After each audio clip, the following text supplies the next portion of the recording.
Yan, washing machine mga ka-viewers na yan o, yung timer niya ay naiikot mo na siya. Yan o, naiikot mo siya ng steady. Yan o, pag ano no. Hindi na naglalak. Yan, so sa mga salita, sira na to mga ka-viewers. Ayan. So ang rason nito dahil ito nasa sira, tuwing ginagamit ay pinipihit pabalik yung timer. Yan. So pag kayo po ay mayroong washing machine, madual ano man yan, twin tab man yan o single tab. So wag nyong papatayin sa kamay yung pinaka-timer tulad dito. Pag kayo po ay for example, yan ay inuun natin.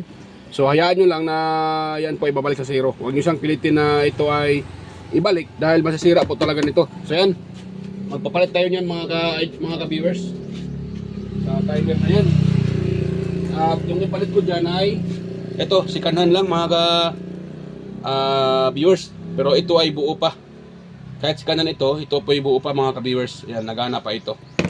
So, kuha lang tayo ng screw. Siyempre. At i-open natin yung itong kanyang screw. Ito niyang palitan mga ka-viewers. Yan. Pati dito. Parang dalawa lang atang ano nito. Dalawa o tatlo. Ayan, dalawa lang. So ito lang. Ito lang yung kanyang pinaka screw. Yan, open na natin. Ano to? Ang brand ito? Camel. Yan o. Yan yung kanyang brand, Camel. Camel Kusutmatic. Medyo ano na to mga ka-viewers. Medyo luma na to, ano to. Old model ba kumbaga. Old model na ito mga ka-viewers. Kung nakita nyo, you know, yung mga ganyan na mga Kusutmatic. Yan. Maganda itong washing machine na to. Pero pag hindi natin inalagaan, siyempre masisira kagad talaga. So ito pala ay 7.2 kilograms mga ka-viewers, you know, 7.2 kilograms. So ganoon na natin, iangat natin to mga ka-viewers. Lang muna ha. So ayun magano ha. So yan. Na-open na siya mga ka-viewers. At dito, wait lang muna. Nakasit sa ano. Yan, dun siya. So ito ay ating kalasin para ito ay mahirapan dyan. Yun. Ito na yung kanyang kabuuan. Kitang kita na. Yan, yung kanyang biak na pala itong kanyang ano. Ay, hindi pala. May nag ano na. May nag ano na ito. May nag convert na. Baba natin yan. So ito lang naman yung sinabi na may-ari na na-confirm ko naman na sira talaga yung timer dahil hindi na lumanagitik.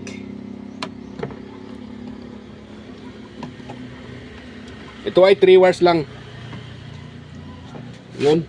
So ito siyang puputulin mga ka-viewers.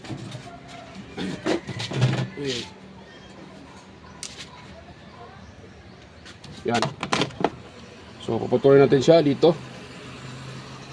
Yan. So ibig sabihin, ito naka-separate oh. Yang ano na yan, yung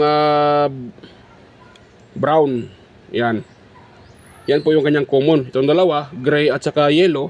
Ito po yung forward at saka reverse kahit saan dito. Basta ito naka-separate, ito po yung pinaka-common wire. Yan. Yan oh. Kahit anong pihit mo siya, you know, hindi na naglalak. Napipihit mo siya ng ano, yan o, sira na talaga. Tingnan natin dito oh, you know. O, di ba? Oh.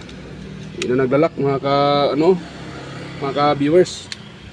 So ito yung ipapalit ko diyan. Ito. Ito naman ay the same din siya na siya po ay 3 wires lang din. So nakakuha ko ito sa ano, washing machine na Sharp ang brand.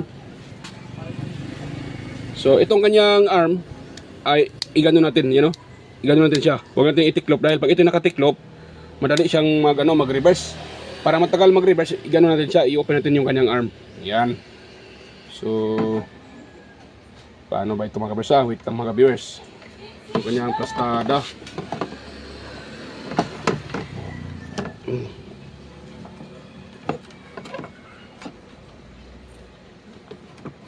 Hirap yan oh. So i-open ko na lang ito. Hindi siya maipasok. Yan. Tasan na lang natin. So depende na yan sa mga magre-repair. Ako, ito yung papamaraan ko. Sa iba naman yan, mga master. So iba-iba naman kasi yung aming iba-iba naman yung ating technique kung paano yan ilagay. Ako naman, ito yung pamaraan ko. So depende na yan sa inyo kung ano yung pamamaraan nyo, mga kamaster. So nga pala, itong video na to ay para lang sa mga baguhan o sa mga beginners, mga master din dyan. So wag nyo na itong alalahanin dahil alam nyo na ito, mga kamaster. So sa mga lang talaga ito, sa mga beginners. Yan, tratin yung kanyang handle kung ito ay akma ba doon. Yan, naipasok na. Yun. Kulang pa ng kailangan pa itong putulan, mga ka-viewers, dahil parang hindi nga siya level. Okay na pala.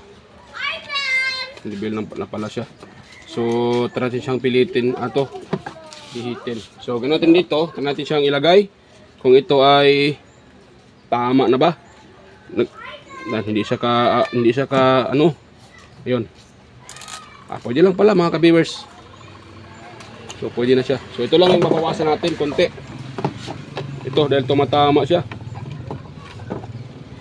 Ito, mabawasan ko siya konti.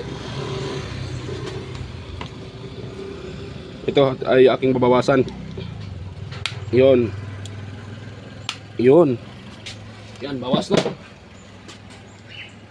Bawas na siya, mga ka-viewers. Ito. Yun. So, try natin siyang tingnan dito kung ito ay na ba? Ayun. Saktong-sakto.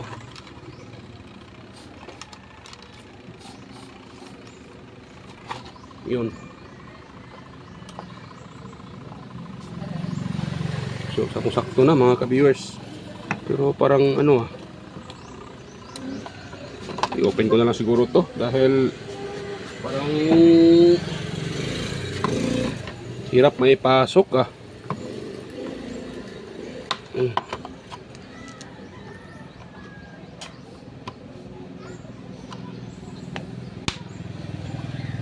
Yan.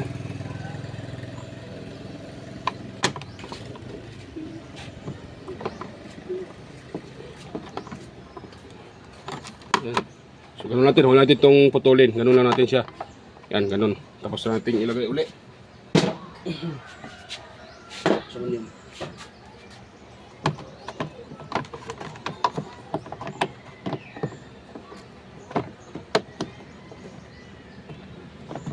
Para makita natin.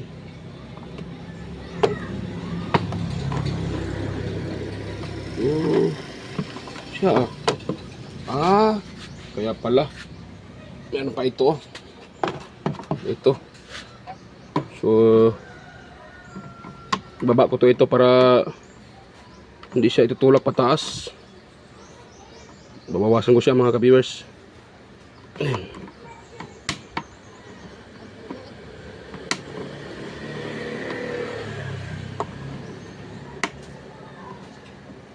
Yun. Dito. Yun.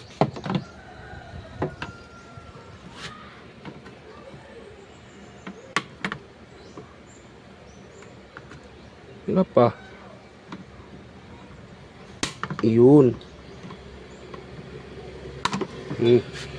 Ayan.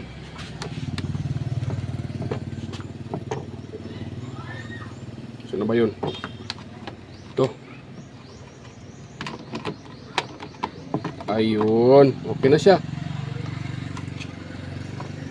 Kita nyo ba saktong-sakto yung kanyang di ba? So pwede na yan, mga ka-viewers.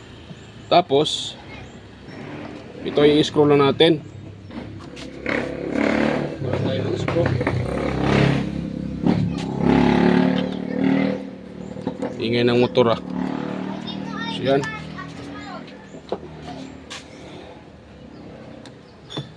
Yun. Iyan. Yan. Ngayon, yan natin dito uli. So okay na siya. Tugma na. Tapos ilagay natin ito. Ayun, saktong-sakto, tumugma doon sa zero yung yung arrow. O, di ba? Ganun lang mga viewers ang pag lagay ng timer at pag DIY. So ngayon, dahil ito yung common nito ay puti, dito naman sa kabila ang common ay brown. So itong puti at saka brown, sila yung magkasama mga idol. Ganun lang kasimple. Yun. Yan. Sila po yung magkasama. O pagsamahin natin. Yan. So ito yung tinatawag na common at saka itong brown. Yun. Yun, ganun lang. Twist lang natin, tapos lagyan natin siya ng electrical tape mga ka-viewers. So ang natin, pag ito ay nalagyan natin ng electrical tape, huwag natin hayaan na ito ay tatama dito sa baba. Dahil pag ito ay malagyan ng tubig, maaaring makuryente yung gumagamit nito mga ka-viewers. Kaya dapat ay i-secure natin yung gumagamit nito na hindi makuryente or hindi madelikado. Kaya i-secure natin yung ating wirings para sa kaligtasan ng gumagamit nito.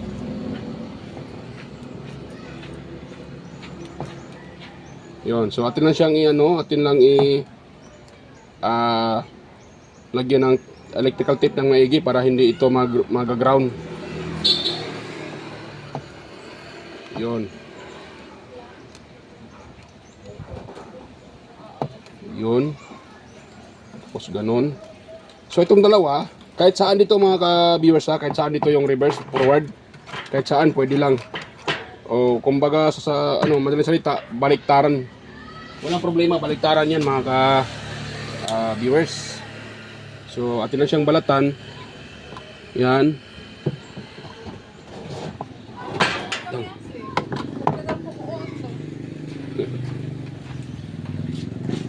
So atin lang balatan yung dalawa. Saka itong dalawa din atin, ito na na pala, nabalatan na. Yon. Tapos kahit saan dito kahit itong gray at saka pula, pwede lang. Walang problema, magbaliskatan, walang problema yan mga ka-viewers. Ang importante itong common ay ina-connect natin sa common sa baba. Yan. Dahil yan po ay, yung common ito ay dumiretso doon sa pinaka line to ng ating saksakan. O sa pinaka line to ng ating power cord. Yan.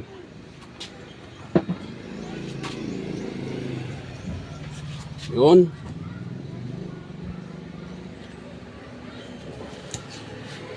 Yan. Tapos lagyan tayo ng electrical tape. Atin siyang pagkatapos ting lagyan ng tape, atin siyang hilain para maganda yung kanyang kapit. At hindi siya basta-basta kakalas mga ka-viewers.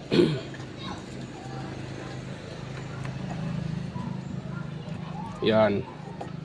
So ganun lang. Ganun lang kasimple ang paglagay ng timer sa washing machine. Yan. So itong pinakalas, i-wiring din natin.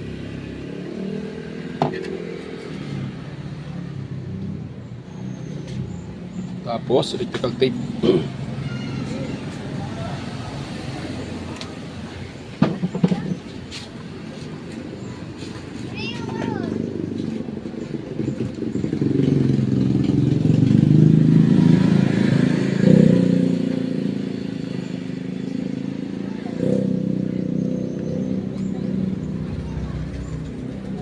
So walang cut ang video na to So ay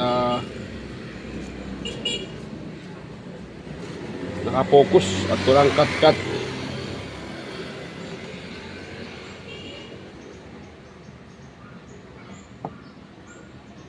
Yun. So ngayon ito ay hilain natin. Yan, hilain natin siya, hilain para ito ay hindi sasayad sa ilalim. Yan. Yun. Yan. Dahil nahila na yan, dahil nahila natin yan, atin siyang ganon. Pwede mo ito itis pabalik, hindi pwede. Kahit ganun lang natin, pwede na to siya. Ang importante ay hindi ito tatama doon sa baba, mga ka-viewers. O, lagyan natin siya ng ano yung aking cable tie. Lagay tayo ng cable tie, mga ka-viewers, para hindi siya luluwag at hindi sasaya dito sa baba, para safety yung gumagamit nito. Yan, kahit isang cable tie lang pwede na. At pagkatapos ito, atin siyang ititest. Tingnan natin kung ito iikot na dahil wala tong power eh. Hindi daw gagana. Sabi ng may-ari, hindi gumagana dahil doon sa timer. Yun. So, pwede na yan, mga ka-viewers.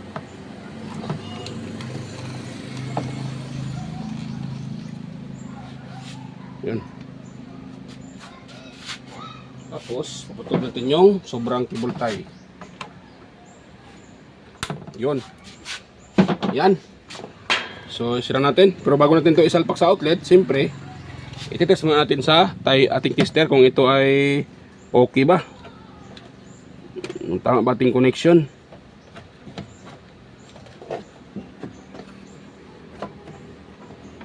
Yun. Ilagay na yung ano. Huwag kalimutan to, mga ka-viewers, ha. Itong ano to, itong tali na to, ito. Para yan sa drain. Yan ang hila doon sa valve.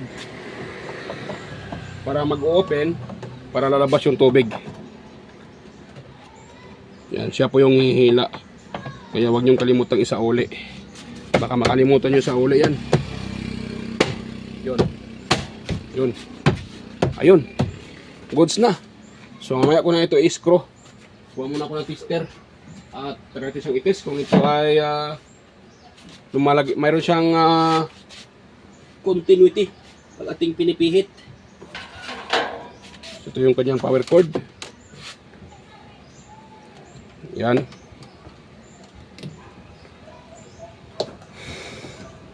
Yan.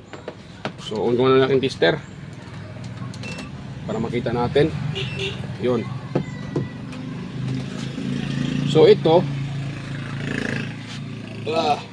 itong tulin.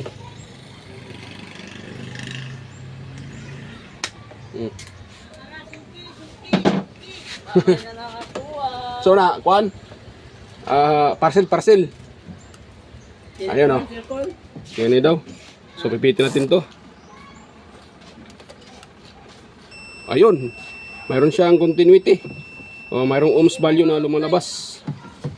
So yan, post ko muna, mga kabersa. Mayroon post ko muna dahil may dumating na parcel. So yan, pasensya na. Nireceive ko lang yung aking parcel. So yan, tuloy tayo dito sa ating video. So dahil okay na to, mayroon ng ohms value. Yan, atin ang isasalpak sa outlet. Kung yan po ay gumagana na ba siya. Yan, ganoon natin dito. Ganoon natin. Dahil ang reklamo ng may-ari, ito lang man, walang power. Yun yung reklamo ng may-ari ito. So, salpak natin sa outlet. Yun. Ayun. Gumagana na, mga ka-viewers. Yan o. O, diba? At dapat magre-reverse yan. Ayun, nagre-reverse. Yan, antayin natin naman yan, mag-reverse yun pala, yung reverse yan. Yun yung reverse. Yan. Tapos antayin natin ulit na mag-forward para maging okay na. Yan, forward. Okay, nag-forward na. So, ganoon lang kasimple, mga viewers, ang pag-repair ng washing machine na sira yung timer. Yan. Yun na po yung tandaan nyo lang yung mga wirings. Madali lang naman yung wirings yan dahil tatlong wire lang. Ang importante dyan, mahanap nyo yung tinatawag na common wire. So yan, bago tayo magtapos, ayan, shout out para sa inyong lahat dyan, mga ka-viewers, mga silent viewers, organic viewers. Ayan, shout out sa mga palaging nanonood sa aking mga upload, sa mga old subscribers, new subscribers, sa mga bagong nagsusubscribe at nanonood sa aking upload. Maraming salamat sa inyong lahat, at sa mga palaging nakantabay at nanonood sa aking upload at nakasuporta. Maraming salamat po sa walang sawang panonood at suporta, mga ka-viewers. Ayan, salamat po sa inyong lahat. sa inyong panonood at pagsuporta sa akin. So konting kahilingan lang mga ka-viewers, sana wag niyong i-skip yung mga ads na lumalabas diyan sa aking mga video, dahil yan po ay malaking tulong na rin sa akin bilang isang maliit na content creator. Salamat sa inyong suporta at panonood. Ayan, nandito lang at tayo'y magkikita-kita muli sa aking next na mga uploads. Ayan. Bye-bye mga ka-viewers at God bless us all po. Bye-bye.